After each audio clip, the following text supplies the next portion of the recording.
Selamat datang di Pengadilan Negeri Takalar. Informasi yang akan dibagikan dalam video berikut ini adalah tahapan dari pelayanan dalam penanganan perkara perdata di Pengadilan Negeri Takalar. Sebagai seorang pencari keadilan, tentu Anda sudah tidak asing lagi dengan sengketa. Tetangga Anda yang berada di dekat Anda belum tentu memiliki pemahaman yang serupa atas hak milik yang Anda punya, sehingga perlu bagi Anda untuk membela apa yang seharusnya menjadi hak Anda dengan melayangkan gugatan saat Anda merasa dirugikan dengan tindakan dari tetangga Anda.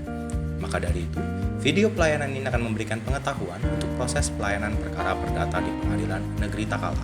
Selamat menyaksikan. Untuk mendaftarkan gugatan ataupun permohonan, Pengadilan Negeri pada umumnya mengenal dua cara. Metode pertama adalah melalui e-court, yaitu aplikasi daring yang diterapkan oleh Mahkamah Agung untuk mempermudah pendaftaran perkara tanpa perlu datang ke kantor pelayanan pengadilan secara fisik.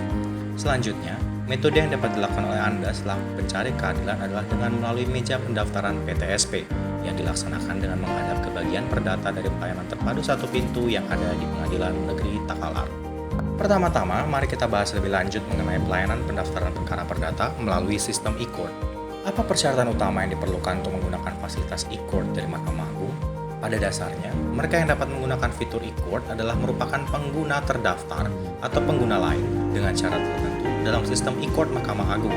Namun demikian, untuk saat ini pendaftaran perkara hanya dapat dilakukan oleh advokat yang terdaftar saja. Persyaratan bagi seorang advokat yang ingin melakukan pendaftaran perkara melalui e-court adalah kepemilikan kartu tanda penduduk, kartu keanggotaan advokat, serta berita acara sumpah advokat dari pengadilan tinggi untuk menunjukkan bahwa ia adalah benar-benar seorang advokat yang telah dapat beracara di pengadilan. Fungsi e-court pada dasarnya terdiri atas 4, yaitu e-filing, e-payment, e-summons, dan e-litigation. E-filing merupakan bentuk dari mekanisme pendaftaran perkara perdata secara daring ke pengadilan. Kemudian, e-payment sendiri merupakan bentuk pembayaran panjar biaya perkara secara daring. E-summons merupakan metode pemanggilan para pihak dalam persidangan secara daring, sedangkan e-litigation merupakan pelaksanaan persidangan yang dilakukan secara luring atau offline. Bagaimana dengan mekanisme pendaftaran melalui meja pendaftaran perkara pelayanan terpadu satu pintu? Berikut penjelasannya. Pertama-tama berkaitan dengan proses pendaftaran gugatan dan permohonan. Gugatan berhubungan dengan sengketa yang memiliki dua belah pihak berbeda, yaitu penggugat dan tergugat, dalam sebuah perkara yang berkaitan dengan adanya suatu perbuatan melawan hukum maupun wan prestasi dalam sebuah perjanjian. Sedangkan permohonan merupakan bentuk pengajuan satu pihak yang dilakukan di pengadilan untuk kepentingan tertentu dari pemohon, seperti pengajuan perubahan nama, perwalian anak, dan lain sebagainya. Berikut adalah alur dari proses pendaftaran gugatan atau gugatan sederhana atau permohonan ke Pengadilan Negeri Takalar.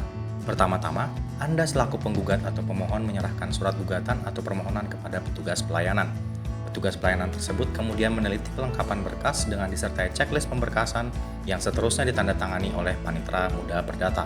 Selanjutnya, petugas pendaftaran menghitung panjar biaya perkara yang kemudian dituangkan ke dalam surat kuasa untuk membayar atau SKUM. Anda sebagai penggugat atau pemohon kemudian dipersilakan untuk melakukan pembayaran panjar biaya perkara tersebut ke bank, menyerahkan bukti pembayaran kepada petugas pelayanan setelah selesai melakukan pembayaran, dan akhirnya petugas pelayanan memberikan nomor pada berkas perkara dan menuliskan nomor register pada gugatan asli serta salinannya. Lalu, apa saja dokumen yang dipersyaratkan untuk pendaftaran perkara perdata? Pertama-tama adalah gugatan. Untuk mengajukan gugatan perdata, Anda memerlukan surat gugatan sejumlah 8 lembar, soft copy dari gugatan tersebut dalam bentuk Word, surat kuasa khusus asli yang telah didaftarkan ke panitiran hukum, fotokopi identitas atau KTP penggugat, serta telah membayar panjar biaya perkara yang telah dihitung oleh petugas.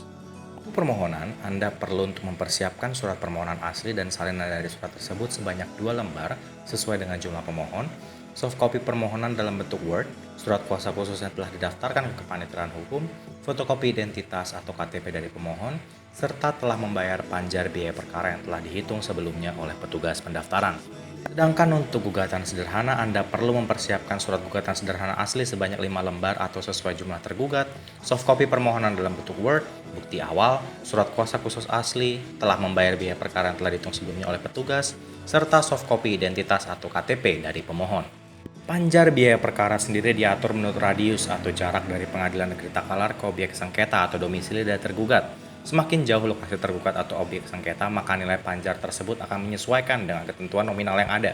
Komponen biaya tersebut terdiri dari biaya pemanggilan atau pemberitahuan, biaya pemeriksaan setempat, biaya proses dan materai putusan atau penetapan atau biaya juru sumpah, penerjemah dan lurah atau kepala desa, serta panjar biaya perkara terhadap gugatan atau gugatan sederhana atau keberatan gugatan sederhana atau maupun upaya hukum lain terhadap putusan akhir. Untuk lebih lengkapnya Anda dapat scan melalui QR Code berikut ini. Selamat men-scan.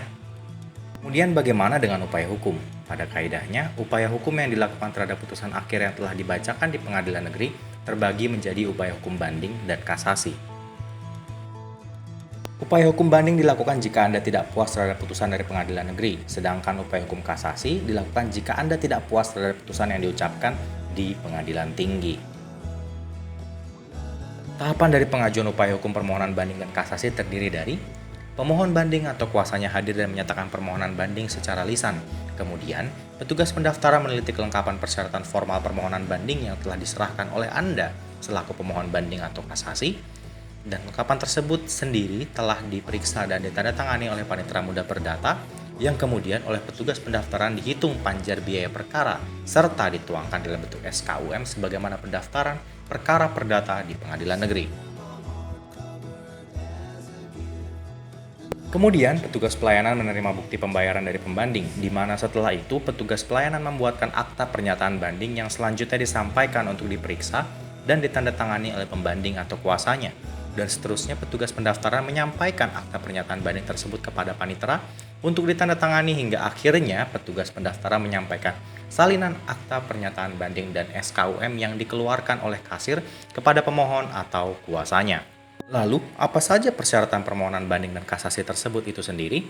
Persyaratan dari pengajuan upaya hukum tersebut terdiri dari relas pemberitahuan isi putusan pengadilan negeri atau pemberitahuan atas putusan banding, surat kuasa khusus asli dari Anda selaku pihak yang mengajukan upaya hukum, serta bukti bahwa Anda telah membayar panjar biaya perkara.